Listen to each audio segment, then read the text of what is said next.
আসসালামু আলাইকুম সুপ্রিয় দর্শক, আমন্ত্রণ জানাচ্ছি একাডেমি 21 এর সাপ্তাহিক আয়োজন মনোসংলাপে। আজ মনোসংলাপের 34তম পর্বে আমাদের আলোচনার বিষয় প্রবাসে পড়াশোনায় মানসিক চাপ, অভিজ্ঞতা ও মতবিনিময়। আজকে আমাদের প্রোগ্রামে অতিথি হিসেবে থাকছেন জাহিদুল ইসলাম, কোজাইলি ইউনিভার্সিটি, তুরস্ক, এবং ফারজানা আক্তার, আনকারা ইউনিভার্সিটি, তুরস্ক। আমাদের সাথে আমাদের শ্রদ্ধেয় স্যার এবং ম্যাম যুক্ত হয়ে গেছেন অলরেডি।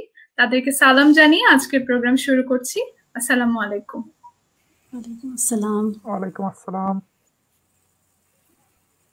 আলহামদুলিল্লাহ আজকের প্রোগ্রামে সেই সুদূর তুরস্ক থেকে আমরা দুজন অত্যন্ত অভিজ্ঞ মানুষকে আমাদের সাথে পেয়েছি। আমাদের দর্শকদের প্রতি বলে নিতে চাই, আজকের প্রোগ্রামটি যদি আপনাদের কাছে গুরুত্বপূর্ণ মনে হয়, প্রোগ্রামটি শেয়ার করতে ভুলবেন না। পাশাপাশি একাডেমি 21 এর ফেসবুক পেজ এবং ইউটিউব চ্যানেলের পাশেই থাকবেন। জি, প্রথমেই আমি চলে যেতে চাই জাহিদুল ইসলাম স্যারের কাছে। আমাদের আজকে একাডেমি 21 এর দর্শকদের প্রতি কিছু বলে আপনার কথা শুরু করার অনুরোধ করছি।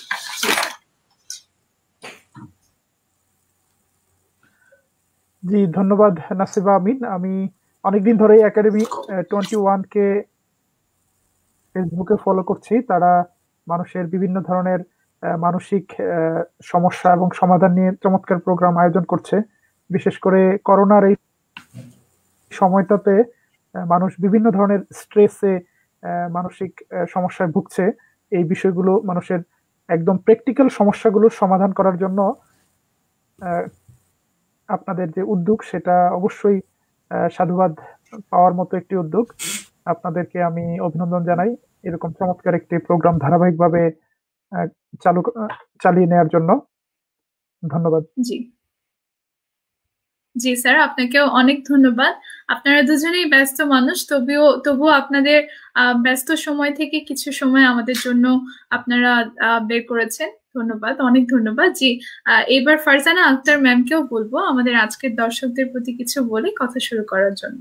জি, আসসালামু আলাইকুম, সবাইকে অনেক অনেক অভিনন্দন প্রোগ্রামে জয়েন করার জন্য। জাহিদুল ইসলাম ভাই অলরেডি বলেছেন যে আমাদের এই একাডেমি 21 কতটা গুরুত্বপূর্ণ ভূমিকা রাখছে এই সময়টাতে। তো আজকে যে টপিকটা নিয়ে ওনারা প্রোগ্রাম অ্যারেঞ্জ করেছেন, এটা আসলে খুবই গুরুত্বপূর্ণ একটা টপিক। যারা আমরা বিদেশে একা বলা চলে একাডেমিক লাইফ লিড করছি, তাদের জন্য এই টপিকটা খুবই গুরুত্বপূর্ণ একটা টপিক নিয়ে ওনারা কাজ করছেন। তো ওনাদেরকে আমি অনেক অনেক শুকরিয়া জানাচ্ছি, ধন্যবাদ জানাচ্ছি। জি ম্যাম, আপনাকে অনেক ধন্যবাদ।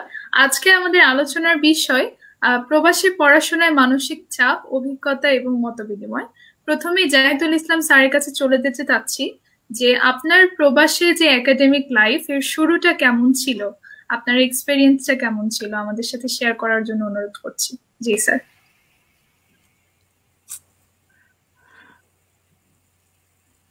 জি, ধন্যবাদ। আমি 2014 সালে ঢাকা বিশ্ববিদ্যালয় গণযোগাযোগ ও সাংবাদিকতা বিভাগ থেকে মাস্টার্স কমপ্লিট করি। তারপর আমি 1 বছর গাজী টেলিভিশনে গণমাধ্যম কর্মী হিসেবে চাকরি করি। তারপর আমি জয়েন করি স্ট্যামফোর্ড ইউনিভার্সিটিতে জার্নালিজম অ্যান্ড স্টাডিজ ডিপার্টমেন্টে।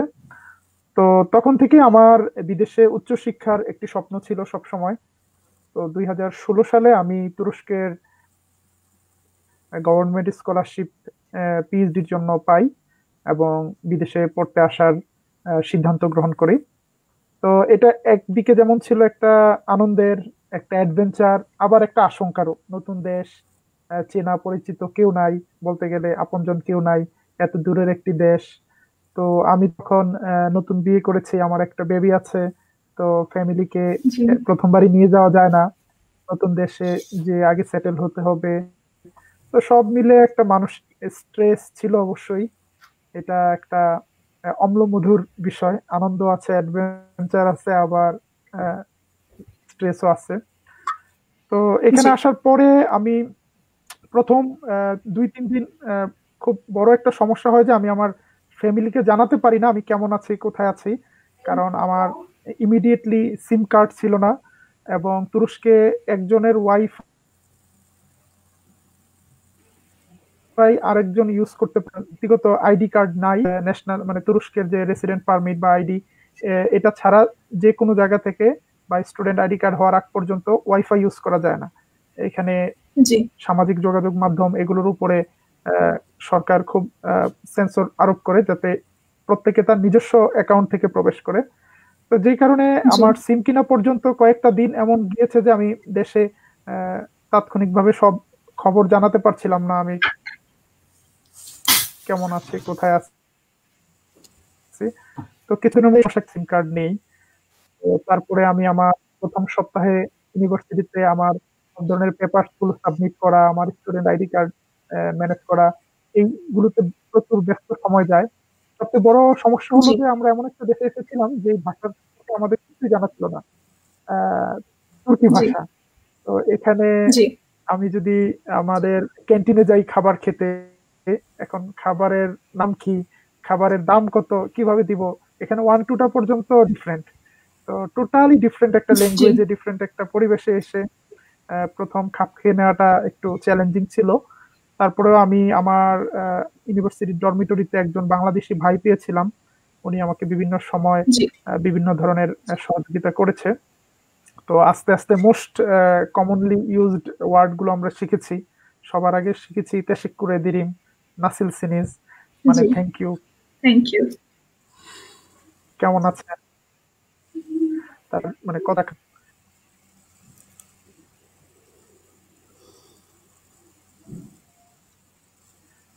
তো আস্তে আস্তে তুরস্ক এত চমৎকার একটি দেশ, এখানে মানুষ অনেক বন্ধুবৎসল, অনেক ফ্রেন্ডলি। আমাকে কখনো কোনো ধরনের অপ্রীতিকর পরিস্থিতি, বরং যতটুকুই তুর্কিশ বলতে পেরেছি প্রথম দিনগুলোতে, মানুষ বিভিন্নভাবে সহযোগিতা করেছে। সব সময় জি ফ্রেন্ডদের থেকে, টিচারদের থেকে অনেক হেল্প পেয়েছি, যেটা অন্য দেশের মানুষদের কেমন অভিজ্ঞতা আমি বলতে পারবো না। তবে তুরস্কে মানুষ জি অনেক বন্ধুবাৎসল এবং সহযোগিতা করতে চায় মানুষ মানুষকে। জি, ধন্যবাদ। জি জি স্যার, আপনাকেও অনেক ধন্যবাদ। আসলে তুরস্কর ব্যাপারে একটা মেন্টালিটি পুরো বিশ্বেরই আমার মনে হয় আছে যে তুরস্ক একটা অতিথি পরায়ণ দেশ। অর্থাৎ এখানে যখন নতুন কেউ আসে, নতুন কোনো মানুষ এসে যখন এখানে অ্যাডজাস্ট করতে চায় বা পরিচিত হতে চায়, তারা অনেক সাদরে গ্রহণ করে। জি এই একই এক্সপিরিয়েন্স শেয়ারিং এর বিষয়টা নিয়ে আমি ফারজানা আক্তার ম্যামের কাছেও যেতে চাই, কিন্তু আপনাকে একটি বিষয় আমি একটু হাইলাইট করার অনুরোধ করব যে স্পেশালি মেয়েদের জন্য আসলে এক্সপিরিয়েন্সটা কেমন হয়, এটা নিয়ে আমাদের দেশে যথেষ্ট কনফিউশন থাকে। এটা সহ একটু ক্লিয়ার করার অনুরোধ করছি। জি ম্যাম। আবারও ধন্যবাদ academy.21কে এবং নাসিবা আমিন আপনাকে। জাহিদ ভাই অলরেডি বলেছেন, একই রকম অবস্থা আমারও গিয়েছে। তো আমি একটু নিজের পরিচয়টা দিচ্ছি। আমি ঢাকা ইউনিভার্সিটি থেকে অনার্স মাস্টার শেষ করার পর 6 ইয়ার্স একটা এশিয়ান ইউনিভার্সিটিতে পড়িয়েছি। তারপর 2017-এ আমি এখানে চলে এসেছি স্কলারশিপ নিয়ে। তো আসলে এই আসাটা আমার জন্য খুব বেশি একটা সহজ ছিল না, এই কারণে যে আমিও ম্যারিড, আমার দুটো বাচ্চা আছে। তো ওই 2টা বাচ্চাকে রেখে আমি সম্পূর্ণ অজানা একটা জায়গায় চলে এসেছি। ল্যাঙ্গুয়েজ জানি না, তারপর হচ্ছে যে কি ধরনের অবস্থা ফেস করব। তারপর এই প্রথম আমি দেশের বাইরে একা মুভ করেছি। তো আমার জন্য আসলে খুবই কঠিন একটা সিচুয়েশন ছিল। তো যাই হোক, আসলাম। চলে আসার পরে যেটা হয়েছে, প্রথম একটা সপ্তাহ আমি আমাদের যে ডর্মে রাখা হয়েছিল, সেই ডর্মে আমরা পিএইচডির 3জন স্টুডেন্ট, কিন্তু প্রথম একটা রুমে প্রথম একটা সপ্তাহ আমি একাই ছিলাম ওই রুমটার মধ্যে। বাকি 2জন তখন স্কলারশিপ স্টুডেন্ট এসে পৌঁছায়নি। তো ওই একটা সপ্তাহ আমার যেটা হয়েছে, দিনের বেলাটা হচ্ছে যেভাবে হোক কেটে যেত। প্রথমত হচ্ছে রেসিডেন্স পারমিটের জন্য অ্যাপ্লাই করা, তারপর হচ্ছে যে আশেপাশের এলাকাগুলো, যে জায়গাগুলোতে না গেলেই নয়, আমাকে চিনতে হবে যেহেতু একা। সেই সময়টাতে আমি বাংলাদেশি যারা ছিল আমাদের আঙ্কারায়, বাংলাদেশি ভাই এবং বোনেরা অনেক সাহায্য করেছে, আমাকে নিয়ে গিয়েছে কোথাও, যে আমি কথা বলতে পারি না, একটা কিছু কিনতে হবে, তারপরে হচ্ছে যে সেই জিনিসটা কিভাবে জিজ্ঞেস করব, কিভাবে বলবো, তারা আবার ইংলিশও বুঝে না, খুবই কঠিন একটা সিচুয়েশন ছিল ওই সময়টায়। বলা চলে যে একটা সপ্তাহ আমরা শুধু বাংলা ছাড়া, বাংলাদেশিদের সাথে কথা ছাড়া আর কোনো কারোর সাথেই কোনো মত বিনিময় করতে পারিনি অন্যদের সাথে যে করব। সেজন্য জি দেখা গিয়েছে যে প্রথম ল্যাঙ্গুয়েজটা কিছুদিন পর্যন্ত, প্রথম 1-2টা সপ্তাহ খুবই কঠিন একটা সময় আমরা পার করেছি। তারপর ওদিক থেকে যে ইয়েটা হয়েছে, আচ্ছা বাংলাদেশিদের কাছ থেকে অনেক হেল্প পেয়েছি, অনেক হেল্প করেছে তারা। আর আরেকটা বিষয় ছিল, প্রথম একটা সপ্তাহ আমি ওই রুমটাতে একা থাকার ফলে যেটা হতো, রাতে আমি প্রায় কাঁদতাম এবং আমার হোম সিকনেসটা এত বেশি আমাকে ইয়ে করতো যে আমি প্রথম এক সপ্তাহ আমার লাগেজ থেকে প্রয়োজনীয় জিনিসগুলো ছাড়া, খুবই প্রয়োজনীয় যে পাসপোর্ট, প্রয়োজনীয় কয়েকটা কাগজ, দুই একটা ড্রেস ছাড়া আমি কোনো কিছুই বের করিনি। এবং আমার প্রতিদিনই রাতের বেলা আমার মনে জি হতো যে আমি ডেফিনেটলি দেশে চলে যাব। এই সময়টায় টার্কিশ অনেক স্টুডেন্টরা যারা ওই ডর্মে ছিল, তারা আহ, আসতো, আমাকে দেখতো, বাট তারাও আমার সাথে কমিউনিকেট করতে পারছে না, কারণ ল্যাঙ্গুয়েজ ব্যারিয়ারটা জি এখানে কাজ করছে। তো আমরা আকারে ইঙ্গিতে কথা বলতাম। মেয়েরা, তার্কিশরা ডেফিনেটলি জাহিদুল ইসলাম ভাই যেটা বলেছেন, ওরা অনেক হচ্ছে হেল্পফুল মেন্টালিটির এবং বোঝার চেষ্টা করে। তাদের খুব কিউরিসিটি ছিল যে একটা মেয়ে হয়ে আমি কি করে এত দূর থেকে এখানে চলে আসলাম। খুবই কিউরিসিটি ছিল, আমার জি সম্পর্কে জানতে চাইতো, আমার দেশ সম্পর্কে জানতে চাইতো। তো আমরা আকার ইঙ্গিতে প্রথম প্রথম কথা বলতাম। তারপর যখন মোটামুটি 15-20 দিন গেল, ওই যে জাহিদ ভাইয়ের মতো বলছি, আমরাও সেই ধন্যবাদ, তেশিকুল্লার, কেমন আছো, নাসুসন, এইসব বিষয়গুলো শিখে এবং গুগল ট্রান্সলেটটা খুব ইউজ করতাম ওই সময়টায়। আমরা দেখা যেত যে ওরাও আমার সাথে কথা বলার সময় গুগল ট্রান্সলেট ইউজ করে কথা বলতো, আমিও ওদেরকে গুগল ট্রান্সলেট ইউজ করে কথা বলতাম। এবং বেসিক যে জিনিসগুলো, সেগুলো আমরা এই যে গুগল ট্রান্সলেটটা ইউজ করে ওদেরকে বোঝাতাম, ওরাও আমাকে বোঝাতো। এবং ক্যান্টিনে খেতে জি গেলেও এই একই প্রবলেম ফেস করতাম, হয়তো খাবারের ব্যাপারটা নিয়ে খুবই প্রবলেম ফেস করতাম, কারণ বাংলাদেশি খাবারের সাথে টোটালি ডিফারেন্ট খাবার। সো খাবার খেতে গেলে এমন হতো যে ওরা এসে জিজ্ঞেস করতে চাইতো খেতে পারো কিনা বা কেমন লাগছে আমাদের খাবার। এমন একটা সিচুয়েশন যে আমি পছন্দ করছি না, খাবারটা খেতে পারছি না, বাট হাসি মুখে বলতে হতো ও টেস্টি টেস্টি, এরকম করে মানে বলতে হতো। খুব একটা ইন্টারেস্টিং একটা সিচুয়েশন ছিল, মাঝে এখন মনে পড়লে খুব হাসি আসে, বাট ওই আচ্ছা সময়টায় খুব কান্না আসতো ওই খাবারগুলো দেখলে আসলে। কিন্তু এখন মজা পাই, প্রথম দিকের কথাগুলো বলছি, এখন খুব ইন্টারেস্টিং, ওদের খাবারগুলো খুব মজা জি লাগে। এই আর হচ্ছে যে তার্কিশদের বিষয়টা হচ্ছে, তার্কিশ আমি যেহেতু মেয়েদের ডর্মে ছিলাম, তো তাদের জি খুব কিউরিয়াসিটি ছিল আমাদের ব্যাপারে, বাংলাদেশি মেয়েদের ব্যাপারে, বাংলাদেশি কালচারের ব্যাপারে। এবং তারা মানে আহ, বিশ্বাস করতে পারতো না যে একটা মেয়ে হয়ে কি করে আমি এত দূরে আসলাম, এই একটা বিষয়। এবং সবসময় আমাকে জিজ্ঞেস করতো যে আসলেই কি তোমার ফ্যামিলি লাইফ, তুমি হ্যাপি কিনা। মানে ওদের ধারণা ছিল যে হয়তো বা আমার ফ্যামিলি লাইফে কোনো প্রবলেম আছে, যার কারণে আমি হয়তো ওখান থেকে পালিয়ে এখানে চলে এসেছি, এরকম একটা ধারণা ছিল। তো এইটা ওভারকাম করাতে আমাকে বেশ বেগ পেতে হয়েছে। এমনকি একদিন আমি আমার বাচ্চাদের সাথে কথা জি বলিয়ে দিয়েছি যে দেখো আমার বাচ্চারা এই যে, এবং আমি খুব হ্যাপি একটা লাঞ্চ মিট করে এসেছি ওখানে। তো আমার জি পড়াশোনা বা পড়াশোনার জন্য এখানে আসা, এটার সাথে আমার ফ্যামিলি লাইফের কোনো ইন্টারেকশন নেই, খুবই ভালো কনফ্লিক্ট নেই, খুব ভালো একটা সিচুয়েশনে আমি আছি। তো ভেবো না জি যে আমি ফ্যামিলি লাইফে কোনো প্রবলেম, ওটা থেকে পালানোর জন্য এখানে চলে এসেছি, এটা ভেবো না। এই হচ্ছে আর কি ইয়ে। জি আর তার ধন্যবাদ ম্যাম। জি জি, জি ম্যাম। আপনাকেও ধন্যবাদ। না ম্যাম, আপনি কিছু কন্টিনিউ করছিলেন, করুন প্লিজ।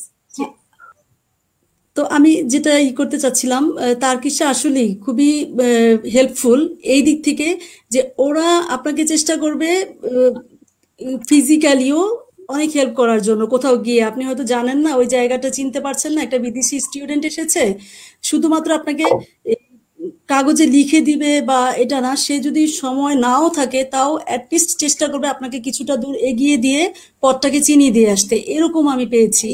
ইভেন অনেক বয়স্ক চাচিদেরকে অথবা বয়স্ক চাচাদেরকেও দেখেছি যে হ্যাঁ, খুজুম মানে হচ্ছে যে আমার মেয়ে, ওরা এইভাবে মেয়ে। সম্বোধন করতো, হ্যাঁ আমার মেয়ে, হ্যাঁ আসো জি তোমাকে আমি, আমি তো হ্যাঁ তোমার সাথে পুরোটা যেতে পারবো না, কিছুটা পথ অ্যাটলিস্ট এমন একটা পয়েন্ট পর্যন্ত আপনাকে দিয়ে আসার চেষ্টা করবে যেন আপনি চীনে অন্তত যেতে পারেন। জি ইভেন ওটা যদি নাও পারে তাহলে কি করবে, আপনাকে হয়তো বা আশেপাশের কাউকে ধরিয়ে দিয়ে যাবে যে হ্যাঁ ওকে একটু হেল্প করো। ওরা এতটাই জি হেল্পফুল মেন্টালিটি। ইভেন মাঝে মাঝে আমাদের ডর্মের পাশে যে তার্কিশ ফ্যামিলি গুলো ছিল, মাঝে মাঝে ওরা জি আমাদের জন্য, বিশেষ করে আমরা বিদেশি যারা ছিলাম তাদের জন্য খাবার রান্না করে নিয়ে আসতো। যে তোমরা বাসার খাবার অনেক মিস করো, জানি না তোমাদের দেশের খাবার কেমন, কিন্তু হচ্ছে যে এটা ডর্মের খাবারের চেয়ে বাসার খাবারের মধ্যে একটু ডিফারেন্ট আছে, তো তোমরা এই খাবারটা খাও। তো ওদের সামনে আমরা প্রথম প্রথম কষ্ট হতো, বাট আস্তে আস্তে অভ্যস্ত হয়ে গিয়েছি। কিন্তু ওদের এই আতিথেয়তা বা এই ধরনের সেই সময় যে একটা আমাদেরকে আপন করে নেওয়ার যে একটা মেন্টালিটি এবং চেষ্টা, এটা আমাদেরকে আসলেই খুব মুগ্ধ করেছে। আমরা যারা বিদেশি জি স্টুডেন্ট ছিলাম ওই সময়টায় যদি তারা আসলে এগিয়ে না আসতো, এবং বাংলাদেশি যে কমিউনিটি ছিল, আমাদের আমাদের যে কমিউনিটি আছে, তারা যদি আমাদের সাহায্যে এগিয়ে না আসতো, বিশেষ করে আমার জন্য ওখানে এইভাবে একা টিকে থাকা, প্রায় 9 মাস আমি ফ্যামিলি ছাড়া ছিলাম, একা ছিলাম, টিকে থাকাটা আমার জন্য জি খুবই কঠিন। জি জি ম্যাম, অনেক অনেক ধন্যবাদ। খুব বৈচিত্র্যপূর্ণ একটা এক্সপেরিয়েন্স আপনি শেয়ার করলেন। আসলে আমাদের ভাষার যে ডিফারেন্স, এবং আমরা যতদূর জানি যে অন্যান্য ইউরোপিয়ান কান্ট্রিজ এর চেয়ে টার্কিতে ইংলিশের যে চর্চাটা, এটা তুলনামূলকভাবে কম। অর্থাৎ টার্কিশ মানুষরা নিজেদের ভাষাটাকে বেশি ব্র্যান্ডিং এ নিয়ে আসেন আর কি। তো আমরা যতদূর জানি যে যারা স্কলারশিপে তুরস্কে যায়, তারা ওখানে যে একটা 1 বছরের ল্যাঙ্গুয়েজ কোর্সের সুযোগ পায়। তো এটা তো ওখানে যাওয়ার পরে, কিন্তু তার আগে একজন স্টুডেন্ট যদি তুরস্কের ভাষার সম্পর্কে কিছুটা হলেও আইডিয়া চায়, সেক্ষেত্রে একজন বাংলাদেশি স্টুডেন্ট আসলে কি করতে পারে? জাহিদুল ইসলাম ভাই, আপনি কন্টিনিউ। আমি আমি জি জি তো আপনার দুজনই করতে পারেন। জি আমি তাহলে জাহিদুল ইসলাম ভাই আপনার অনুমতি নিয়ে জি শুরু করছি। আমি জি এখানে বেশ, অবশ্যই। আমি এখানে আমার এক্সপিরিয়েন্স দিয়ে শুরু করতে চাচ্ছি, তারপর আমি একটু ভিন্ন দিকে যাব। প্রথমত সেটা হচ্ছে, জি আমি জানতামই না যে টার্কিশ অ্যালফাবেট এবং ইংলিশ অ্যালফাবেট প্রায় কাছাকাছি। প্রায় কাছাকাছি বলতে 4-5টা অ্যালফাবেট ছাড়া সবগুলোই ইংলিশের অ্যালফাবেট। জি এটা আমি জানতামই না, এখানে এসেই আমি একদম জেনেছি প্রথম দেখে। এই একটা বিষয় আমি কিচ্ছু জানতাম না, টোটালি না জেনে আমি টার্কিতে পা রেখেছি। তো আমার জন্য জি খুব কঠিন ছিল বিষয়টা। কিন্তু আমি আমার এই সিচুয়েশনটাকে কাজে মানে আমি যে সিচুয়েশনটা ফেস করেছি, এরপর থেকে যারা বাংলাদেশ থেকে আসবে পরবর্তী বছরগুলোতে, বা যারা ইন্টারেস্ট ফিল করেছে যে আপু আমরা আসবো কি করব, আমি সবাইকে বলেছি যে অ্যাটলিস্ট টার্কির যে স্লো মোশনের কিছু কার্টুন আছে সেই কার্টুনগুলো দেখার জন্য অ্যাটলিস্ট প্রাইমারি কিছু কথা যদি জেনে আসে, এই যে ভাই যেটা বললেন তেশিকুল্লার মেহাবা, বা কিভাবে কোথাও যাওয়ার ক্ষেত্রে 2-4টা সেন্টেন্স যদি জেনে আসে, তাহলে খুবই সহজ হয়ে যায় পরবর্তী প্রথম দিকের পথ চলাটা।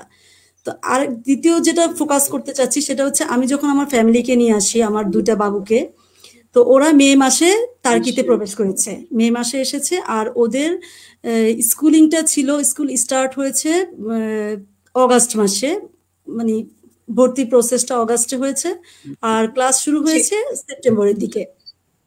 তো আমি যেটা করেছি, বাচ্চাদেরকে আমি কিছু কার্টুনের লিঙ্ক পাঠিয়ে দিতাম বাংলাদেশে থাকতেই, যে ওরা যেন বাংলাদেশে থাকতেই অ্যাটলিস্ট কিছুটা জেনে আসে। কারণ আমি যে প্রবলেম ফেস করেছি, আমি একটা এইজে এসে হয়তো অনেক কিছু মেনে নিতে পারবো, আমার বাচ্চারা সেটা পারবে না। সো ওরা যদি জি একেবারেই কারোর সাথে কমিউনিকেশন না করতে পারে, ওদের জন্য খুবই কঠিন হয়ে যাবে। তো বাচ্চারাও দেখা গিয়েছে যে ওই কার্টুনে 2-1টা লিঙ্ক দেখে কিছু কিছু শব্দ, এই যে তেশকুল্লার নর্মাল যে কথাগুলো, কাউকে ধন্যবাদ দেওয়া, বা আমি ওই দেশ থেকে এসেছি, আমি বাংলাদেশ থেকে এসেছি, এই আমার নাম এটা, এই প্রাইমারি কথাগুলো ওরা বাংলাদেশ থেকেই যার কারণে জেনে এসেছে।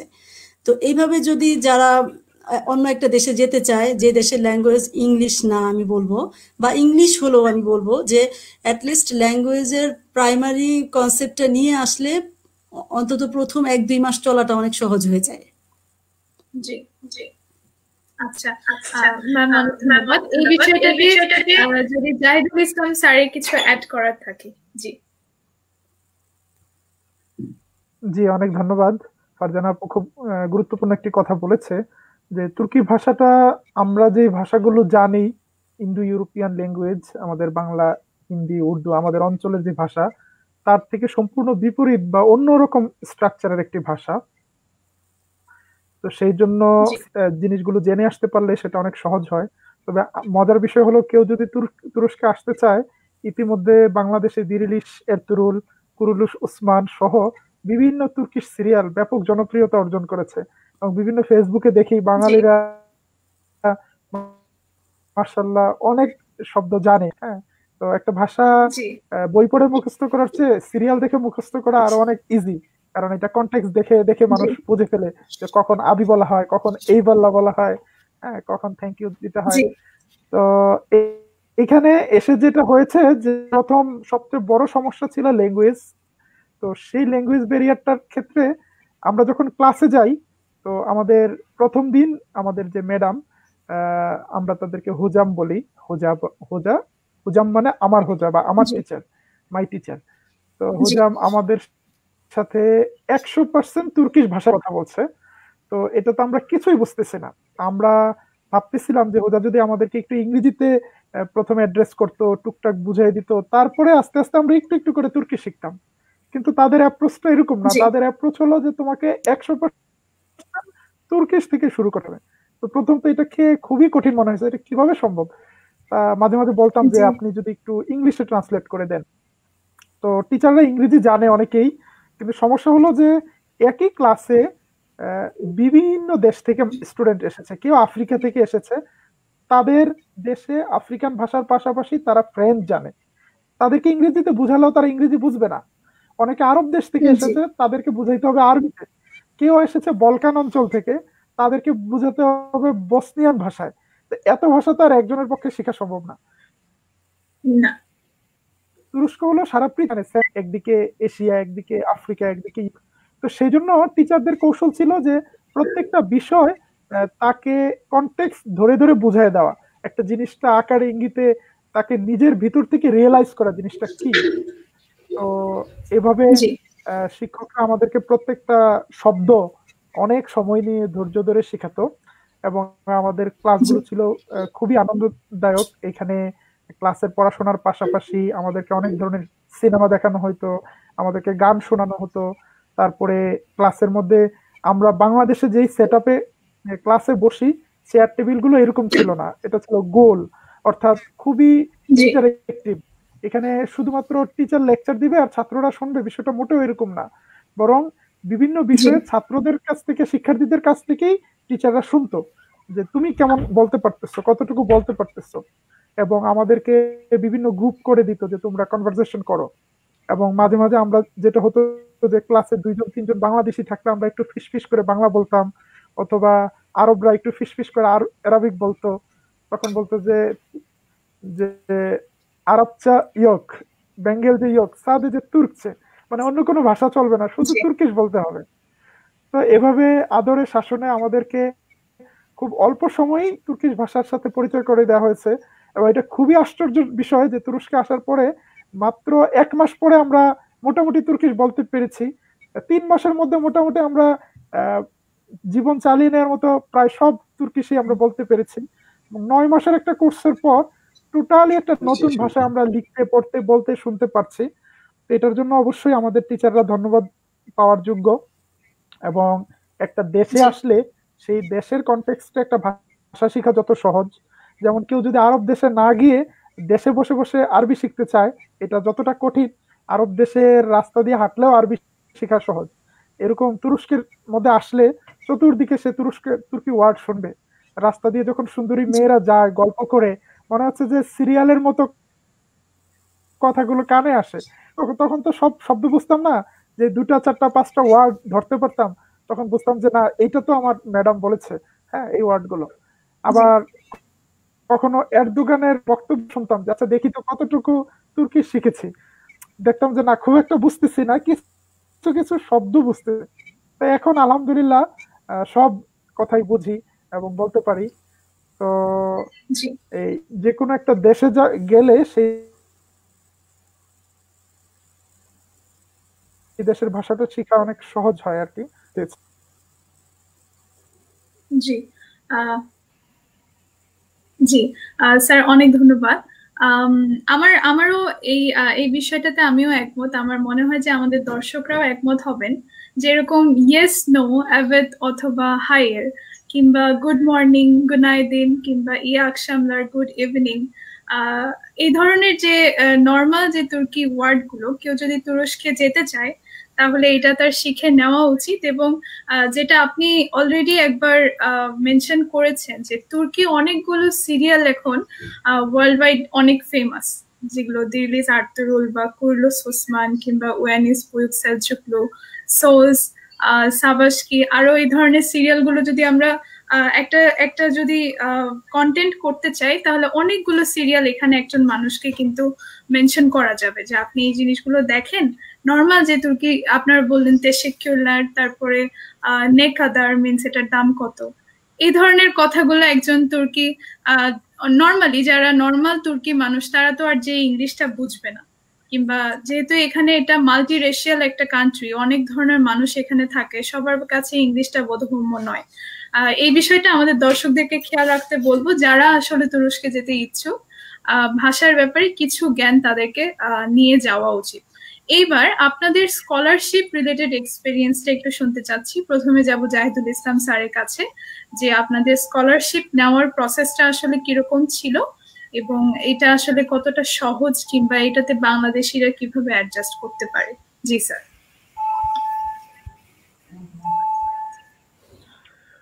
জি, তুরস্কে বিভিন্ন ধরনের স্কলারশিপ রয়েছে। তার মধ্যে সবচেয়ে সম্মানজনক স্কলারশিপ হলো তুরস্কের সরকারের যেটা গভর্নমেন্ট স্কলারশিপ। এটাকে তুর্কি ভাষা বলা হয় তুর্কি স্কলারশিপ। তো এই স্কলারশিপটার জন্য প্রতি বছর জানুয়ারি মাসের দিকে সার্কুলার দেওয়া হয়। অনলাইনের মধ্যে যে কেউ অ্যাকাউন্ট খুলে অ্যাপ্লিকেশন করতে পারে এবং কোনো ধরনের টাকা পয়সা খরচ করতে হয় না। ব্যক্তিগতভাবে নিজেই অ্যাকাউন্ট খুলে তার সার্টিফিকেটগুলো আপলোড করতে পারে, তার ছবি আপলোড করতে পারে। তারপর এখানে অনার্স লেভেল, মাস্টার্স লেভেল এবং পিএইচডি লেভেল স্কলারশিপ দেওয়া হয়। এখানে বয়সের কিছু কন্ডিশন আছে, রেজাল্টের কিছু কন্ডিশন আছে এবং কিছু স্টেটমেন্ট অফ পারপাস, মানে সে কেন পড়তে চায়, কেন তুরস্ক পড়তে চায়, কোন বিষয়ে পড়তে চায় অথবা কোন বিষয়ে গবেষণা করতে চায়, এ জাতীয় কিছু প্রশ্ন আছে। এই প্রশ্নগুলোর উত্তরগুলো দিতে হয়। তো তারপরে নির্দিষ্ট ডেডলাইনের মধ্যে একজন আবেদনকারীকে তার আবেদন সম্পূর্ণ করতে হয়। আবেদন সাবমিট করার পরে সারা পৃথিবীর বিভিন্ন দেশ থেকে যে আবেদনগুলো আসে সেটা থেকে একটা প্রাথমিক বাছাই করা হয়। বাছাইকৃত স্টুডেন্টদেরকে জানিয়ে দেওয়া হয় যে আপনার এত তারিখে বাংলাদেশে তুর্কিশ এম্বাসিতে আপনার ভাইবা হবে। তো সেই ভাইভাতে একজন প্রাথমিক আবেদনকারীকে তার সার্টিফিকেট গুলো সবগুলো নিয়ে যেতে হয়। তারা তার সার্টিফিকেট দেখে এবং তাকে ব্যক্তিগতভাবে তার পড়াশোনা সম্পর্কে প্রশ্ন করে, তার লাইফ কি অ্যাম্বিশন জানতে, সে কেন তুরস্কে পড়তে এগুলো জানতে চায়। তো এই ইন্টারভিউ যদি স্যাটিসফ্যাক্টরি হয় তাহলে পরবর্তী মাসে তাকে জানিয়ে দেওয়া হয়, সে যদি ফাইনালি সিলেক্টেড হয়। তো তার পরবর্তীতে যারা বাছাইকৃত হন তাদের সবাইকে একদিন এম্বাসিতে ডাকা হয়, একসাথে একদিনেই প্রায় সবাইকে ভিসা দেওয়া হয়। তারপরে তুরস্কে আসার জন্য একটা নতুন অ্যাডভেঞ্চারের যাত্রা শুরু হয়। যেমন আমাদের সময় খুব ছিল যে আমাদের যেই দিন ভিসার জন্য ডাকা হয়েছে, সারাদিন আমরা সকাল থেকে অপেক্ষা করছি একসাথে, প্রায় 80 জন স্টুডেন্ট। তো সবার ভিসা হতে হতে বিকেল হয়েছে, বিকেল বেলা সবার হাতে ভিসা তুলে দেওয়া হয়েছে। অ্যাম্বাসডর আমাদের সাথে ছবি তুলেছে। পরের দিন সকাল 6টায়, মানে ভোর 6টায় ফ্লাইট। এত অল্প সময়ের মধ্যে আমি কি কিনবো, কি কার কাছে বিদায় নিব, কি করব, মানে খুবই একটা তাড়াহুড়ার মধ্যে। তো এর মধ্যে আমাকে কিছু ডলার রেডি করতে হবে বিদেশে নেয়ার জন্য, সবকিছু গুজগাছ করে। তো ভোর 6টার প্লেন ধরার জন্য আমাকে প্রস্তুত হয়ে 4টার সময় এয়ারপোর্টে যেতে হয়েছে। তো রাতে আর ঘুম হয় না আর কি, একটা আনন্দ উত্তেজনা। তো যাই হোক, এখান থেকে 6টার ফ্লাইটে ওঠার পরে তুরস্কে আসলে এসেছে তুরস্ক। এখানে 8 ঘন্টার মতো সময় লাগে। তো তুরস্ক থেকে বাংলাদেশের ব্যবধান 3 ঘন্টা, যে কারণে কারো জি মনে হবে তার মনে হয় 5 ঘন্টা লেগেছে, আসলে 8 ঘন্টা লাগে। তো জি তুরস্কের সরকারি স্কলারশিপটা একটি চমৎকার স্কলারশিপ। এটাকে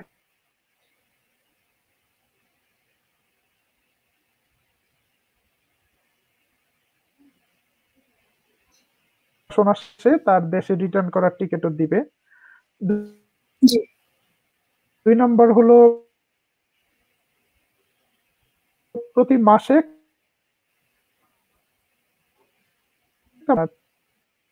3 নম্বর হলো তার সরকারি হেলথ ইন্স্যুরেন্সের আওতায় তাকে নেওয়া হয়, যেমন আমাদের সব ধরনের চিকিৎসা ফ্রি। এছাড়া ওষুধ কেনার জন্য আমরা একটা ডিসকাউন্ট কমে ওষুধ কিনতে পারি। তারপরে হলো যে স্কলারশিপ প্রাপ্ত সকল শিক্ষার্থীদেরকে ডরমিটরিতে নেওয়া হয়। তো সরকারি ডরমিটরিগুলো এখানে বাংলাদেশি 3 স্টার হোটেলের চেয়েও ভালো কোয়ালিটির বলতে হবে। এখানে খাবার, জি এখানে নিরাপত্তা, হাইজিনিক, এই জিনিসগুলো খুবই উন্নত মানের। তো এর পাশাপাশি বিভিন্ন ধরনের সাংস্কৃতিক, সামাজিক প্রোগ্রামে আমাদেরকে নিয়ে যাওয়া হয়। তো এইখানের যে ডরমিটরি, সেই ডরমিটরি গুলোর সাথে বাংলাদেশের ছাত্রাবাসগুলোর যদি তুলনা করতে হয়, তাহলে এটা কেউ বিশ্বাস করবে না যে আমাদের দেশের ইউনিভার্সিটি গুলোতে যে ধরনের হলে সিট পাওয়ার জন্য মারামারি করতে হয়, অথবা যে কেউ যে কোনো সময় প্রবেশ করতে পারে। এখানে বিষয়গুলো অনেকটা ক্যান্টনমেন্টের মতো, যে কেউ তার নিজের আইডি কার্ডটা হাতে না থাকলে অথবা ফিঙ্গারপ্রিন্ট ছাড়া তার ডরমিটরিতে ঢুকতে পারবে না, এবং তার যত নিকটাত্মীয় হোক, স্টুডেন্ট ডরমিটরিতে কেউ ঢুকতে পারবে না। এবং স্টুডেন্ট ডরমিটরিতে জি স্টুডেন্টরা 100% নিরাপদ। এখানে তার কোনো ধরনের ক্ষতি করার মতো কেউ নাই, এবং তাকে ধমক দেওয়া, চাপ দেওয়া বা কোনো ধরনের ভীতি প্রশোনা করা। এখানে টেলিভিশন দেখার জন্য বিশাল রুম আছে, স্পোর্টস এর বিভিন্ন আইটেমে খেলাধুলার জন্য অনেক ধরনের খেলার সরঞ্জাম আছে, অনেক ডরমিটরিতে মাঠ আছে। তো জি প্রত্যেকটা ডরমিটরিতে বিশাল বড় বড় এখানে আছে, অর্থাৎ ক্যান্টিন আছে। এখানে প্রতিটা স্টুডেন্ট সকালের নাস্তার জন্য এবং রাতে খাবারের জন্য তার নির্দিষ্ট লিমিট আছে। যেমন আমাদের সময় জি সকালে আমরা 7.5 লিরা দামের নাস্তা করতে পারতাম। বিভিন্ন আইটেমের নাস্তা আছে, এটার প্রাইসও দেয়া আছে। আপনার যেটা মন চায় আপনি সেটা তুলে নিবেন, অনেকটা বুফে খাওয়ার মতো। তো রাতের খাবারেও এরকম বিভিন্ন আইটেমের খাবার থাকে। আহ যার চিকেন খেতে পছন্দ চিকেন নেবে, যার বিফ খেতে পছন্দ বিফ নেবে, রাইস নিবে, ব্রেড নিবে এবং সুইট মিট নিবে। প্লাস প্রতিটা খাবারে জি এদের চর্বা থাকে, চর্বাকে মানে স্যুপকে এরা চর্বা বলে। তো এভাবে দেখা যায় যে গভর্নমেন্ট স্কলারশিপ পেয়ে যদি কেউ আসে, তার জন্য তুরস্কে পড়াশোনাটা অনেক আনন্দের। তার অন্য কোনো দিকে পেরেশানির কিছু থাকে না। এটা খুব ভালো একটা অপশন। কেউ যদি জি তুরস্কে পড়তে আসতে চায়, তাদের প্রতি আমাদের আহ্বান থাকবে, আপনারা প্রথমত গভর্নমেন্ট স্কলারশিপের জন্য চেষ্টা করুন। যদি এটা হয় সবচেয়ে ভালো। এছাড়া আরো অনেক স্কলারশিপ আছে, ইউনিভার্সিটির পক্ষ থেকে স্কলারশিপ দেয়, তুরস্কের মন্ত্রণালয় জি ধন্যবাদ। জি আম, জি স্যার, আপনাকে অনেক ধন্যবাদ। এবারে ফারজানা আক্তার ম্যামের কাছে আমি আসবো। এর আগে আমাদের দর্শকদের প্রতি ছোট দুটো ইনফরমেশন আমি একটু দিতে চাই যে আমার জানা মতে বাংলাদেশি যারা স্টুডেন্টসরা আছেন টার্কিতে, তাদের অ্যাসোসিয়েশনাল একটি ফেসবুক পেজ আছে যার নাম হচ্ছে Turkey Burslari and Diyanet scholarship for Bangladeshi students. এখানে তুর্কি স্কলারশিপ নিয়ে সব ধরনের ইনফরমেশন প্রোভাইড করা হয়। পাশাপাশি আপনাদের যদি কো কারিকুলার অ্যাক্টিভিটিসে বেশ ভালো দখল থাকে, তাহলে আমার জানা মতে তুর্কি স্কলারশিপটা পাওয়া অনেকটাই সহজ হয়ে যায়। এবারে ফারজানা আক্তার ম্যামের কাছে আমি আসতে চাই, সেম আপনার স্কলারশিপ জার্নিটা কেমন ছিল, এবং আবারও বলতে চাই যে একজন মেয়ের জন্য এটা আসলে কতটা সহজ এবং একটা মেয়ে কিভাবে এই ক্ষেত্রে অ্যাপ্রোচ করতে পারে। জি ম্যাম। ধন্যবাদ নাসিমা আমিন আপনাকে। স্কলারশিপের বিষয়টা জাহিদ ভাই অলরেডি প্রায় সবটুকুই বলে ফেলেছেন। তো একটা বিষয় আমি এখানে অ্যাড করতে চাচ্ছি, সেটা হচ্ছে রেজাল্ট এবং কো কারিকুলার অ্যাক্টিভিটিস। হ্যাঁ, আপনি ঠিক বলেছেন, স্কলারশিপ পাওয়ার ক্ষেত্রে কো কারিকুলার অ্যাক্টিভিটিসটা খুবই স্ট্রং। আপনি যত ধরনের কো কারিকুলার অ্যাক্টিভিটিস অ্যারেঞ্জ করতে পারেন আপনার জন্য ততই স্কলারশিপ পাওয়াটা ভালো, মানে অনেক বেশি সহজ হয়ে যাবে। আর মেয়েদের ক্ষেত্রে তার কি স্কলারশিপের ক্ষেত্রে মেয়েদের জন্য কোটা আছে। কোটা বলতে ঠিক প্রত্যেকটা দেশের জন্যই কোটা আছে, তারপরেও ওখানে স্পেসিফিক, হ্যাঁ, যে আমরা 70 জন স্টুডেন্ট নিব সেখান থেকে 5-6 জন মেয়ে এরকম একটা রাখবে, একটা অলিখিত একটা ইয়ে থাকে। তো দেখা যায় প্রতি বছরই যখন স্কলারশিপের জন্য অ্যাপ্লাই করে বা বাংলাদেশ থেকে যারা আসে সেখান থেকে আমরা 2-4 জন মেয়েকে পেয়ে যাই। তো দেখা যাচ্ছে যে এখানে একটা স্কলারশিপ পাওয়ার ক্ষেত্রে একটা মেয়েও একটা ছেলের মতোই সমপরিমাণ কোয়ালিটি নিয়ে বা যেরকম দরকার রেজাল্ট সবকিছু নিয়েই সেও সেরকম ভাবেই আসে। মেয়ে বলে তাকে কোনো মানে কোনো ধরনের এই এক্সট্রা ফ্যাসিলিটিস বা কোনো রিলেশনের কিছু, মধ্যে পড়তে হয় না। হ্যাঁ, এগুলো দেওয়া হয় না, বা মেয়ে বলে তাকে আমরা নিব না এরকমও কোনো কিছু করা হয় না। একটা মেয়েকে তারা যেমন সোশ্যাল সায়েন্সের সাবজেক্টেও দিচ্ছে যদি সে তার কোয়ালিটি ভালো থাকে, একটা ছেলে পেলে একটা মেয়েও পাচ্ছে, আবার হচ্ছে যে কোয়ালিটি ভালো থাকলে সে ইঞ্জিনিয়ারিং সেক্টরেও কিন্তু পড়তে যেতে পারছে, এরকম আর কি। তো ওয়ার্ল্ডের সব জায়গা থেকেই স্টুডেন্টরা আসে এবং সেখানে আমরা দেখছি যে প্রচুর বিদেশি মেয়েরা, আফ্রিকান থেকে, তারপরে হচ্ছে আফ্রিকা থেকে, বাংলাদেশ, এশিয়া থেকে, ইভেন ইউরোপেরও কয়েকটা দেশ থেকে ছেলেদের পাশাপাশি মেয়েরাও আসছে এবং সবগুলো সাবজেক্টেই দেখা যাচ্ছে যে মেয়েদের বিচরণটাও রয়েছে। সেজন্য আমি বলবো যে আপনি মেয়ে হন আর ছেলে হন, যাই হন না কেন, আপনাকে রেজাল্টের পাশাপাশি এক্সট্রা কারিকুলার অ্যাক্টিভিটিসে অনেক ভালো করতে হবে। আপনি হয়তো গান পারেন, তাহলে আপনি গানে পার্টিসিপেট করেছেন কখনো কোনো স্কুলে বা কোনো কিছু প্রোগ্রামে, সেখান থেকে একটা সার্টিফিকেট নিয়ে আসেন, একটা লিখিত সার্টিফিকেট।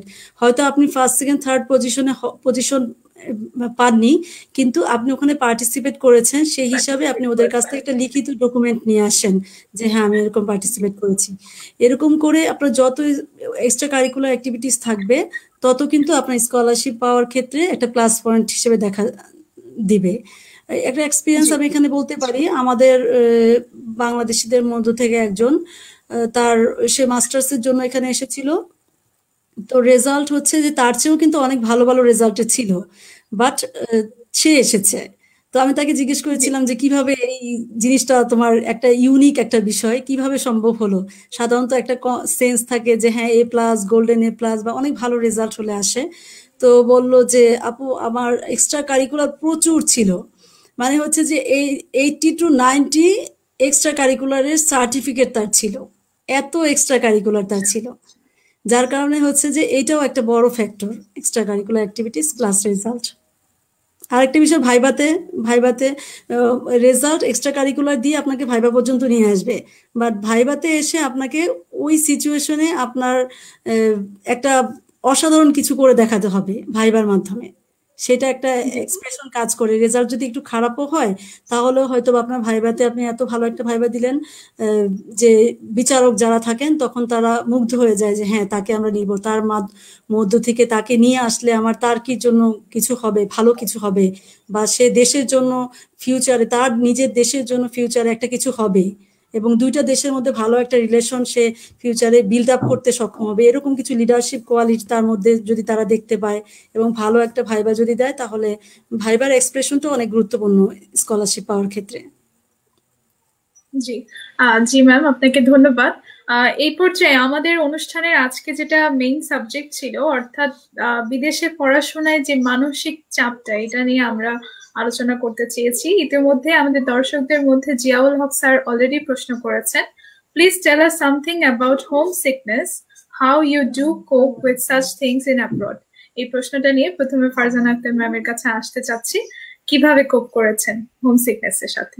জি, কোপ করার বিষয়টা প্রথমেই হচ্ছে প্রথম 1 সপ্তাহের কথা যেটা বলেছিলাম, আগেও বলেছি যে দিনটা আমার হচ্ছে, তখন আমাদের ল্যাঙ্গুয়েজ কোর্স শুরু হয়নি, যার কারণে দিনটা বাংলাদেশিদের সাথে থেকে কেটে যেত ব্যস্ততার মধ্যে, বাট রাতটা আর কাটতে চাইতো না।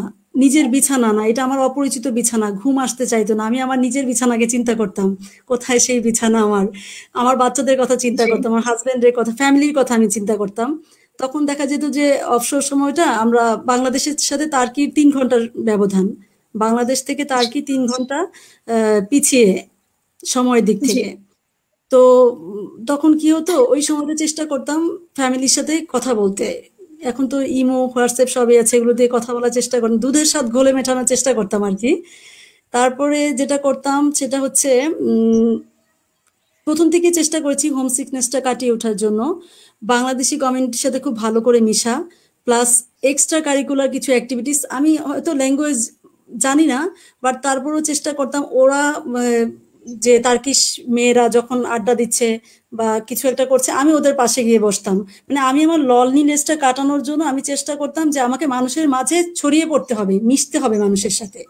এবং এই হোম সিকনেসটাকে কাটিয়ে ওঠার জন্য যেটা আমি করেছি সেটা হচ্ছে আমি শেয়ার করতাম কষ্টটা আমার ফ্যামিলি মেম্বারদের সাথে। আমি জানি হ্যাঁ ওরা কষ্ট পাচ্ছে, আমার হোম সিকনেসের কথা শুনে ওরা কষ্ট পাবে, কিন্তু পজিটিভ যে বিষয়টা হয়েছে আমি ওদের কাছ থেকে কিন্তু পজিটিভ কথা শুনেছি।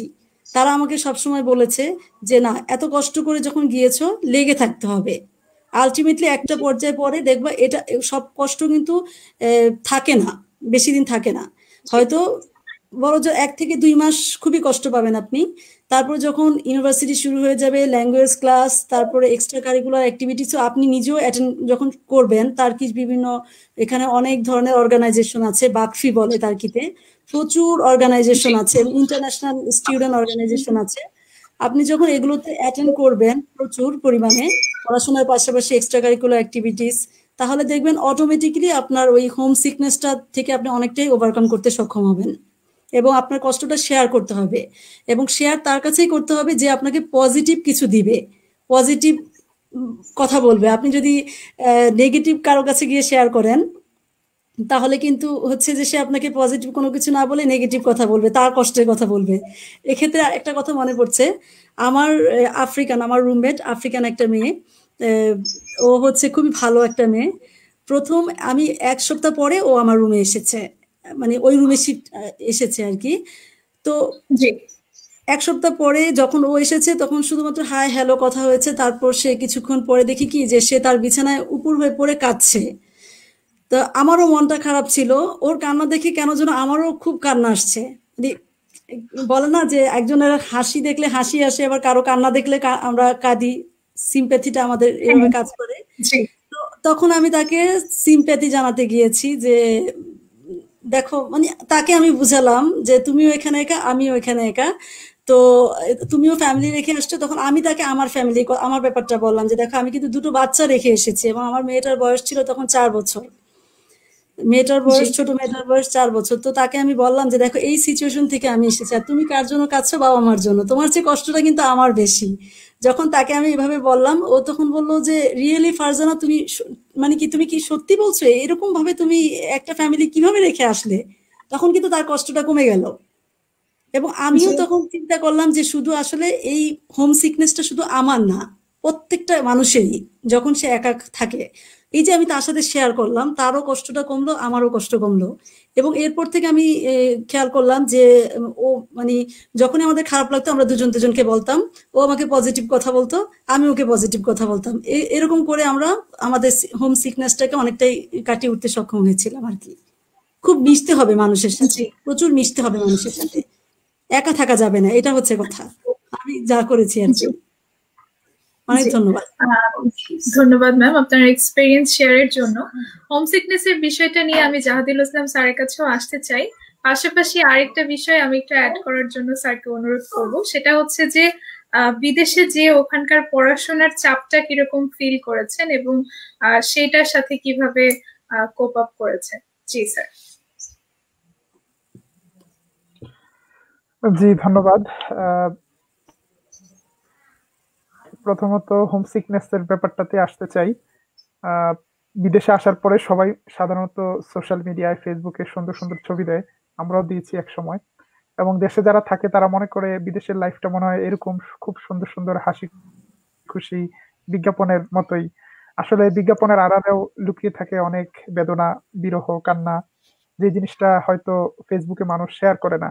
কারণ ফেসবুক তো শুধু আনন্দের জায়গা, এখানে মানুষ তার দুর্বলতা, দুঃখ, কষ্ট খুব কমই শেয়ার করে।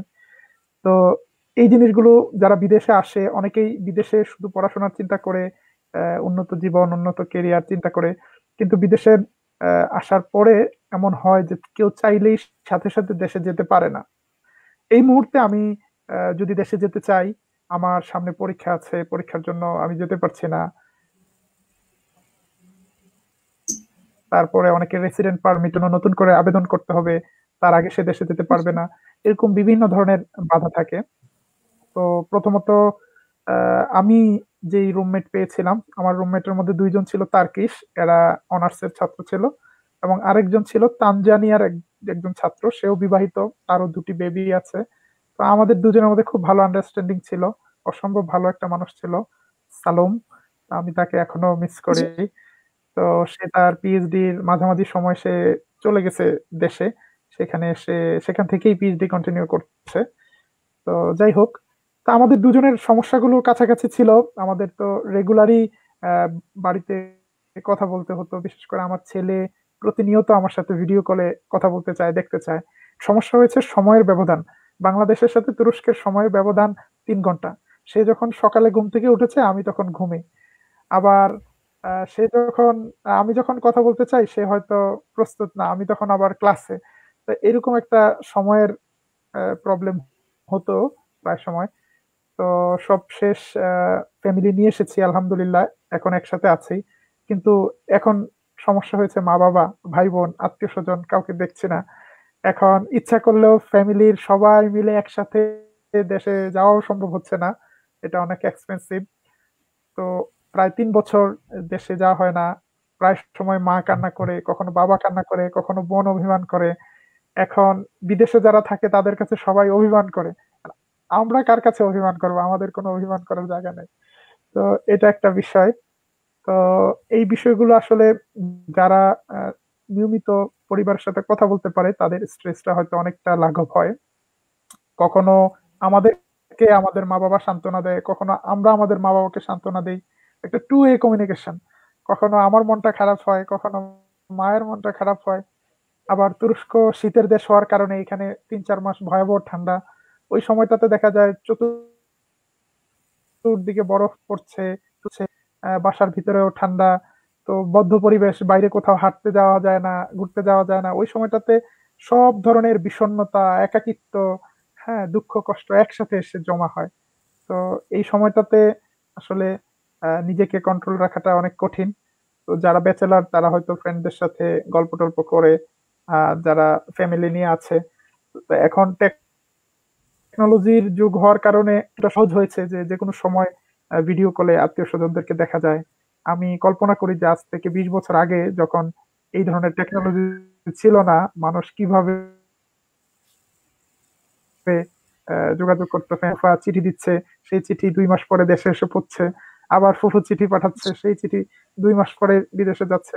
তো সেই দিক থেকে আলহামদুলিল্লাহ এখন আমরা অনেক ভালো একটা যুগে আছি, ইনস্ট্যান্টলি যোগাযোগ করা যাচ্ছে ফ্যামিলির সাথে। আপনার আরেকটা ফোকাস পয়েন্ট ছিল, আমি পয়েন্টটা ভুলে গিয়েছি, আপনি যদি একটু মনে করিয়ে দেন। জি, যে পড়াশোনার ক্ষেত্রে মানসিক চাপটা কেমন একটা বিদেশি ভাষায় হ্যাঁ, পড়াশোনার বিদেশি ক্ষেত্রে। এলাকায় জি, পড়াশোনার ক্ষেত্রে। জি জি, জি। তো এখানে যেটা হয়েছে যে আমরা যখন ল্যাঙ্গুয়েজ সেন্টারে ছিলাম, তখন যে হেসে খেলে তুর্কির ভাষা শিখেছি, টিচাররা ছিল খুবই ফ্রেন্ডলি। তারা আমাদেরকে বোঝানোর জন্য খুবই ধীরে ধীরে আস্তে আস্তে তুর্কি বলতো। কিন্তু যখন আমরা রিয়েল লাইফে এসে পৌঁছলাম, আমরা যখন ইউনিভার্সিটিতে ক্লাসরুমে গেলাম, তখন সিনারি টোটালি ডিফারেন্ট।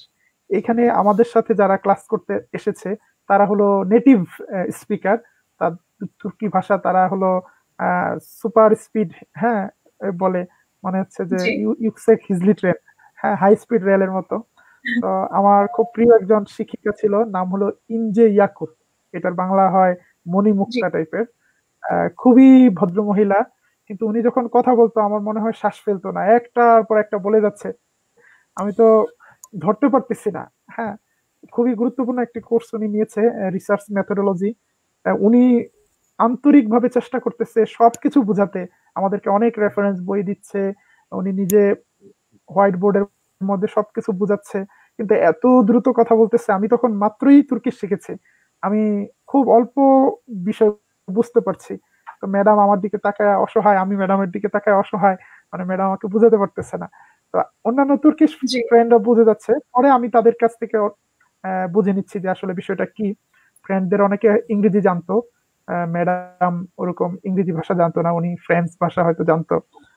তো প্রথম দিকে এটা একটা বড় সমস্যা হয়েছে, ল্যাঙ্গুয়েজ ব্যারিয়ারটা। আস্তে আস্তে এটাও কাটিয়ে উঠেছি। তো এখনো যেটা সমস্যা সেটা হলো যে ডিজার্টেশন লেখার জন্য, পিএইচডি ডিজার্টেশন খুব হাই কোয়ালিটি ল্যাঙ্গুয়েজে লিখতে হয়। এটা আমাদের ডেইলি লাইফের ল্যাঙ্গুয়েজের মতো না। এখন মাত্র 2-4 বছরে একটা ভাষা শিখে খুবই কোয়ালিটি মেনটেন করে লেখাটা খুব সহজ একটা কাজ না। এটা একটা চ্যালেঞ্জ যারা ভিন্ন ভাষায় থিসিস লেখে বা ডিজার্টেশন লেখে। আমরা চেষ্টা করতেছি এটাকে কিভাবে জি আরো রিচ করা যায়। তো সামগ্রিকভাবে ল্যাঙ্গুয়েজটা তুরস্কে একটা বড় চ্যালেঞ্জ। যেমন আমি আমার জার্নালিজম রিলেটেড কমিউনিকেশন থিওরির বইগুলো, আমি বেশিরভাগ যেই বইগুলো ইংরেজিতে পেয়েছি আমি ইংরেজিতে আগে পড়ে ফেলেছি, কারণ আমার পক্ষে তুর্কিশ জি এত থিওরি পড়া কঠিন ছিল। আমি ইংরেজি পড়ার পরে আবার তুর্কিশ একটু একটু দেখেছি। তো এভাবে চেষ্টা করেছি যে ব্যালেন্স করার জন্য আর কি। তো সবসময় পড়ার প্রতি ভালোবাসা ছিল, যে এই কারণে পড়াটাকে কখনো বোঝা মনে হয় নাই। একটু সময় হয়তো বেশি দিতে হয়েছে। তো আপনার যদি পড়াশোনাটা প্রধান লক্ষ্য থাকে তাহলে সহজ হয়ে যাবে, কোনো কিছুই কঠিন না, অসম্ভব না। ধন্যবাদ। জি জি স্যার, আপনাকে ধন্যবাদ। তাহলে এই বিষয়টা মোটামুটি মনে হয় ক্লিয়ার হলো যে তুর্কি তুর্কিতে যে পড়াশোনাটাকে গ্রহণ করতে শুধুমাত্র ভাষা ছাড়া সম্ভবত আর কোনো ব্যারিয়ার নেই। যে ওইখানে কেউ হয়তো হেল্প করছে না, বা টিচাররা হয়তো এই ক্ষেত্রে হেল্প করছেন না, এই ধরনের কোনো সমস্যা আসলে টার্কিতে নেই। এই নেই বিষয়টা কি নেই ঠিক? হ্যাঁ হ্যাঁ ঠিক। আমার মতে আর কি, আমি এ ধরনের নেগেটিভ কিছু ফেস করিনি। টিচাররা যেমন ক্লাসে আন্তরিক, প্লাস তার্কির যেসব ফ্রেন্ডরা আমাদের ক্লাসমেটরা ওরাও অনেক আন্তরিক। এমনও হয়েছে যে ওরা ওদের যে হোমওয়ার্ক, তার্কিতে পড়াশোনার বিষয়টা হচ্ছে কি যে অনেকটা বাংলাদেশের মতো না। সেটা হচ্ছে এখানে সারা সপ্তাহ জুড়ে আপনাকে ব্যস্ত থাকতে হবে, হোমওয়ার্ক দিয়ে দিচ্ছে টিচাররা। ইউনিভার্সিটি স্টুডেন্টদেরকে প্রতি সপ্তাহে আপনার অ্যাসাইনমেন্ট থাকছে, বা কখনো একটা হচ্ছে যে ইনস্ট্যান্ট একটা প্রেজেন্টেশন দিয়ে দিল, আপনাকে বললো যে হ্যাঁ আজকে এই টপিকটা নিয়ে তুমি কথা বলবে। তার মানে হচ্ছে সবসময় আপনাকে পড়াশোনার মধ্যেই থাকতে হচ্ছে। এবং একটা স্টুডেন্ট এখানে অনার্সে যখন পড়ে, সে সেকেন্ড ইয়ার থেকেই সে আর্টিকেল লেখা শুরু করে দেয়, তাকে লিখতে হবে বাধ্য, তাদের স্ট্রাকচারটা ওইভাবেই রেডি করা। তার মানে হচ্ছে ওদের পড়াশোনাটা অনেকটা প্র্যাকটিক্যাল পড়াশোনা, গবেষণা বেসড পড়াশোনা। তো মুখস্থ জি মানে মুখস্থ প্রশ্নই আসে না কোনো কিছু। আমার ছেলে 2 বছর ধরে এখানে পড়াশোনা করছে, আমি আজ পর্যন্ত ওকে দেখলাম না যে কোনো কিছু মুখস্থ করতে। তো মাঝে মাঝে বাংলাদেশে তো অনেক মুখস্থ করতো, তো সে আমাকে মাঝে মাঝে বলে, সরি আমার কম্পিউটার, সরি একটু, আমরা শুনতে পাচ্ছি, হ্যাঁ সমস্যা নেই। আমার কম্পিউটার একটু চার্জটা শেষ হয়ে যাচ্ছে, আমি একটু ইয়ে করতে চাচ্ছি, চার্জটা দিয়ে তারপর হচ্ছে একটু জি ইয়ে করি, সরি। জি অবশ্যই ম্যাম, কোনো সমস্যা নেই। স্যার এই আচ্ছা, বিষয়টা যদি একটু কমপ্লিট করতেন। জি যে আমি কন্টিনিউ করতেছি। তো আমার কাছে আরেকটা বিষয় গুরুত্বপূর্ণ মনে হয়েছে, বিশেষ করে মেয়েরা যদি তুরস্কে পড়তে আসে, তুর্কি সোসাইটিতে মেয়েদেরকে অত্যন্ত সম্মান এবং মর্যাদা দেওয়া হয়। সাধারণত তুরস্কের পাবলিক পরিবহনে যদি কখনো কোনো মহিলা আহ, বাসে উঠে, দেখা যায় যে পুরুষরা, স্টুডেন্টরা উঠে তাকে সিট দেয়া হয়। অথবা বয়স্ক মানুষ থাকলে এটা খুবই ভালো একটা কালচার। এটা প্রায় অসম্ভব যে একজন বয়স্ক দাঁড়িয়ে আছে, একজন স্টুডেন্ট বা কম বয়সী কেউ বসে আছে, সাথে সাথে উঠে যায়। খুব ভালো একটা বিষয়। এবং তুরস্কে রাস্তাঘাটে, পথে ঘাটে, কোনো জায়গায়, ইউনিভার্সিটিতে ইফটিজিং বা হ্যারাসমেন্ট বলতে এই ধরনের কোনো শব্দই তুর্কিশ সোসাইটিতে নাই। একটা মানুষকে তার ইচ্ছার বিরুদ্ধে কেউ কিছু বলবে, কটু কথা বলবে, এ জাতীয় কোনো প্র্যাকটিস এখানে নেই। এবং আমি এখানে প্রায় 4 বছর আছি, এখানের কোনো পত্র পত্রিকায় ধর্ষণের কোনো নিউজ আমি পাই নাই। তা আমাকে মাঝে মাঝে তুর্কিশ ফ্রেন্ডরা জিজ্ঞেস করে যে তুমি তো সাংবাদিকতার ছাত্র, সাংবাদিকতা করেছো, তোমাদের দেশের পত্রিকায় নিউজের বিষয় কি? এখন আমাদের দেশে যে পরিমাণ অপরাধ হয়, আমি যদি সেটা বলতে যাই তাহলে তো আমার দেশের মান সম্মানের ব্যাপার। আমি তখন তাদেরকে নানা ধরনের বিষয় আসলে বুঝিয়ে দেই। কিন্তু নারীদের জন্য একটা নিরাপদ সমাজ কেমন হতে পারে, তার একটা আদর্শ উদাহরণ হতে পারে তুরস্ক। এখানে রাত 11টার সময় একটা স্টুডেন্ট নিরাপদে তার ক্যাম্পাসে ফিরছে, বাসায় ফিরছে, অনেকে কাজ করছে, কাজ থেকে ফিরছে। এমনকি কর্মক্ষেত্রেও যেমন আপনি দেখবেন বাংলাদেশের অনেক শ্রমিকরা সৌদি আরবে, মধ্যপ্রাচ্যের দেশগুলোতে বিভিন্নভাবে লাঞ্ছিত হয়, অ্যাবিউজড হয়। তুরস্কে এই ধরনের কোনো মানে রেফারেন্স নাই বললেই চলে, যে কেউ কাজ করছে তার প্রতি কারো কোনো ধরনের অ্যাবিউজ করার প্রচেষ্টা। তো এদিক থেকে জি তুর্কি সমাজ অনেক শুদ্ধ, অনেক সুন্দর একটা সমাজ। মানুষে মানুষে প্রচন্ড রকম সহমর্মিতা, ভালোবাসা, সহযোগিতার একটা সমাজ। তো এই কারণে তুরস্কে পড়তে আসার কারণে আমাদেরকে ওইরকম খুব বেশি চ্যালেঞ্জ অন্তত তুর্কিদের পক্ষ থেকে ফেস করতে হয় নাই। আর একটা বিষয় হলো যে রেসিজম, যারা বিদেশে পড়তে অনেকেই হলো শিকার হয়। কারো স্কিন কালার কালো হলে জি বা অনেক ভালো ব্যবহার আমরা পেয়েছি। কখনো এরকম হয় নাই যে স্কিন কালারের কারণে কেউ কোনো ধরনের কথা বলেছে। বরং আমরা যদি কখনো বলি যে আমরা বিদেশি স্টুডেন্ট, ইয়াবানজি ওরেঞ্জি, বলে যে না, তোমরা হলে মুসাফির ওরেঞ্জি, তোমরা হলে আমাদের অতিথি শিক্ষার্থী, তোমরা কেন বিদেশি হবা, এই দেশ তোমাদের, তোমরা আমাদের মেহমান। তো সবসময় এরকম ভালো সৌজন্যতা বোধ পেয়েছি আমরা তুর্কিদের কাছ থেকে। সেজন্য তাদের প্রতি আমাদের কৃতজ্ঞ। জি এটা শুধু সরকারি স্কলারশিপের ব্যাপার না, টোটাল সোসাইটিতে মানুষ অনেক বন্ধুবৎসল। ধন্যবাদ। জি জি স্যার, আপনাকে অনেক ধন্যবাদ। একটা বিষয় একটু এখানে আমি ক্লিয়ার করে নিতে চাই যে তুর্কি যে গভর্নমেন্ট স্কলারশিপটা অর্থাৎ বুর্সারি স্কলারশিপ, এটার পাশাপাশি দেয়ানেত এবং টুবিটাক যে স্কলারশিপ গুলো আছে, এই স্কলারশিপ গুলো কি একটা স্টুডেন্ট একদম অনার্স লেভেল থেকে প্রিপারেশন নিয়ে অ্যাপ্লাই করতে পারে কিনা আন্ডারগ্র্যাড থেকে? আচ্ছা, দিয়ানতের স্কলারশিপটা দুই দুই দুই দুই ধরনের স্কলারশিপ দেয়। দিয়ানত একটা দেয় ক্লাস 8 এর স্টুডেন্টদেরকে। 8 to তুরস্কে 12? হলো ক্লাস 8 থেকে 12 পর্যন্ত তাদের কলেজ, এটাকে তারা লিসে বলে। আমাদের দেশে যেমন এসএসসি পাস করার পরে কলেজে ভর্তি হয়, এখানে ক্লাস 8 থেকে 12 পর্যন্ত পুরোটা একটা কারিকুলামের অধীনে। তো ক্লাস 8 এ পড়ার জন্য তুরস্ক প্রতি বছর অনেক স্কলারশিপ দেয় দিয়ানত বা ধর্ম মন্ত্রণালয়ের অধীনে। এটাকে বলা হয় ইমাম জি হাতিব। তাদের ইসলামিক স্কুলগুলোকে ইমাম হাতিব বলে। এখানে যারা পড়াশোনা করে তারা বেসিক্যালি থিওলজিতে পড়ে, তারা ইসলামিক বিভিন্ন ডিপার্টমেন্টে পড়ে, কেউ কোরআন, হাদিস, তাফসির বিভিন্ন বিষয়ে এক্সপার্ট হয় পরবর্তীতে।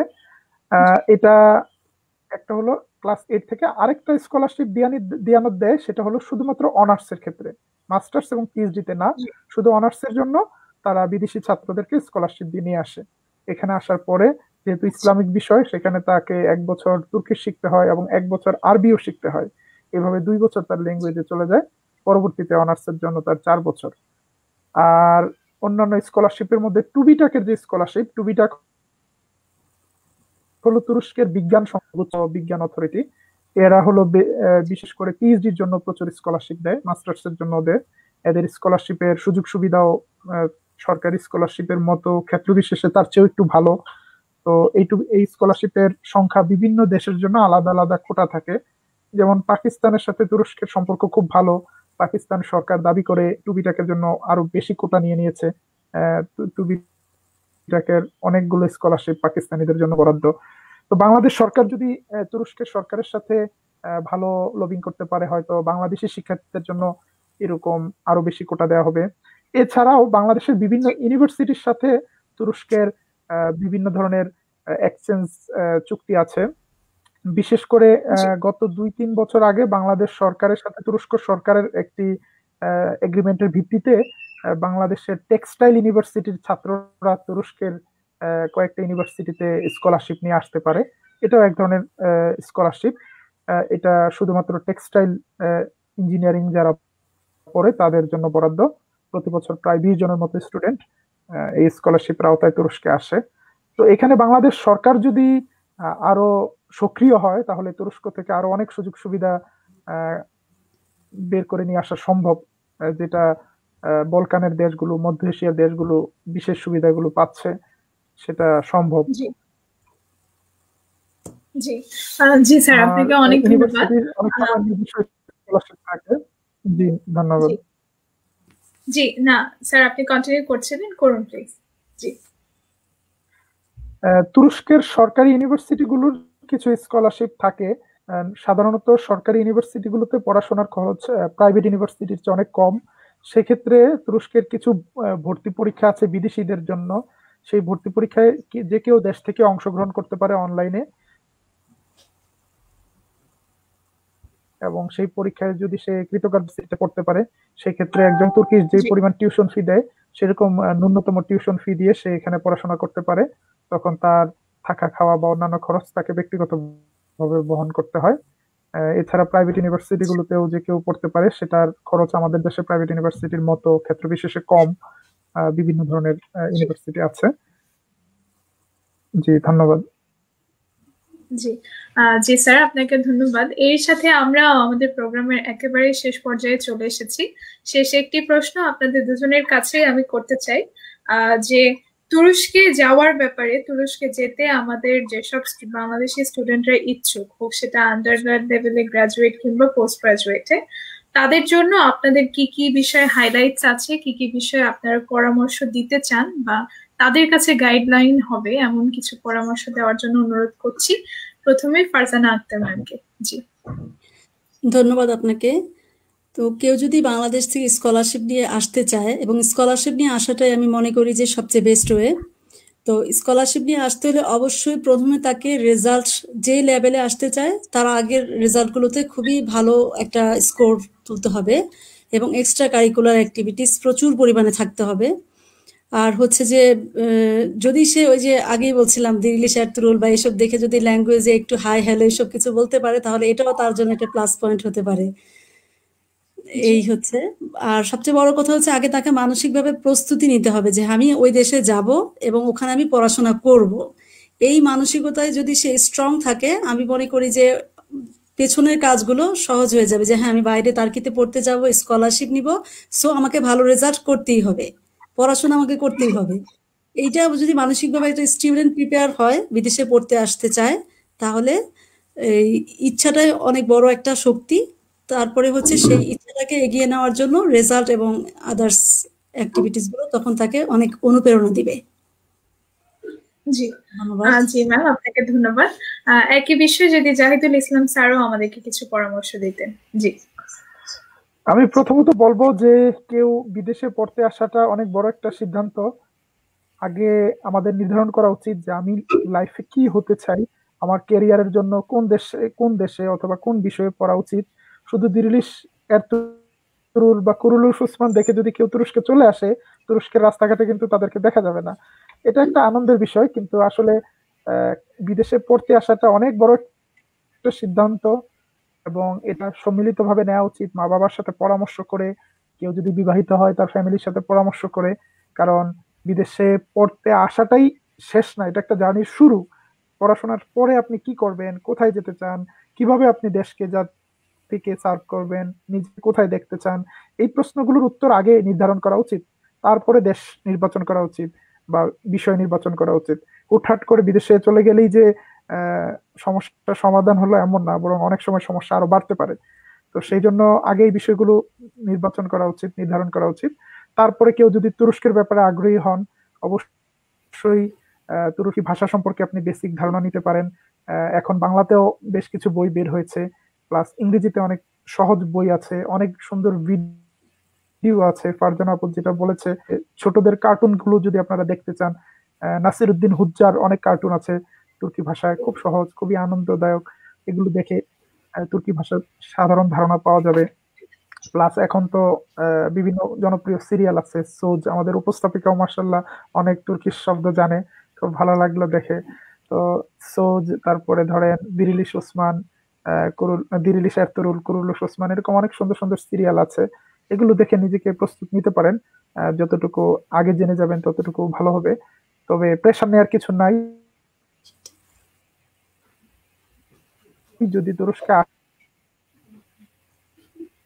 আসেন তুর্কি ভাষা, এবং ফারজানা আপু যেটা বলেছিল যে টোটালি ইংরেজি অ্যালফাবেট, তুর্কিশ অ্যালফাবেট সেম, শুধুমাত্র 6টা এক্সট্রা ওয়ার্ড আছে, তো এক্সট্রা লেটার আছে। তো সব মিলে তুর্কিশ ভাষা খুব সহজ, একটি খুবই বন্ধুবৎসল একটি দেশ। এখানে যে কেউ খাপ খাইয়ে নিতে পারবে, বড় কোনো সমস্যা হওয়ার কথা না। সবার সর্বাঙ্গীন সুন্দর জীবন, উন্নত কেরিয়ারের প্রত্যাশায় আমার কথা শেষ করছে। জি, স্যার এবং ম্যাম, আপনাদের দুজনকে অনেক অনেক ধন্যবাদ। একে তো আপনারা দুজনেই বাংলাদেশের বাইরে, তার উপর দুজন অত্যন্ত ব্যস্ত মানুষ, এর মাঝ থেকে আমাদের জন্য সময় বের করেছেন। এবং আজকের প্রোগ্রামটা নিঃসন্দেহে যেসব স্টুডেন্টরা প্রবাসে যেতে চায়, যারা বাইরে পড়াশোনা করতে চায়, আপনাদের দুজনের প্র্যাকটিক্যাল এক্সপেরিয়েন্স দিয়ে তারা অনেকটা উপকৃত হবে আজকে, এটা আমরা আশা করি এবং বিশ্বাস করি ইনশাআল্লাহ। আপনাদেরকে একাডেমি 21 এর আরো প্রোগ্রামে পাওয়ার আশা রেখে আজকে আপনাদেরকে অভিনন্দন জানিয়ে, আপনাদেরকে ধন্যবাদ জানিয়ে প্রোগ্রাম আজকে এখানেই শেষ করছি। স্যার এবং ম্যামকে ধন্যবাদ। এবং আজকের প্রোগ্রামটা যাদের জন্য ছিল, একাডেমি 21 এর দর্শকরা, আমরা জানতে পারলাম আমাদের দুজনের অতিথির কাছ থেকে যে প্রবাসে পড়াশোনা করাটা কিন্তু খুব বেশি কঠিন নয়। একদম শক্ত মনোবল এবং ইচ্ছা থাকলে এটা করা সম্ভব। আমাদের পরিকল্পনা এবং গোল অফ লাইফটাকে ঠিক রাখতে পারলে এটা সম্ভব। আপনাদের সবার জন্য শুভকামনা। আপনারা সবাই ভালো থাকবেন, সুস্থ থাকবেন এবং সর্বোপরি সমাজটাকে সুন্দর রাখার চেষ্টা করবেন। আজকে বিদায় নিচ্ছি। আসসালামু আলাইকুম।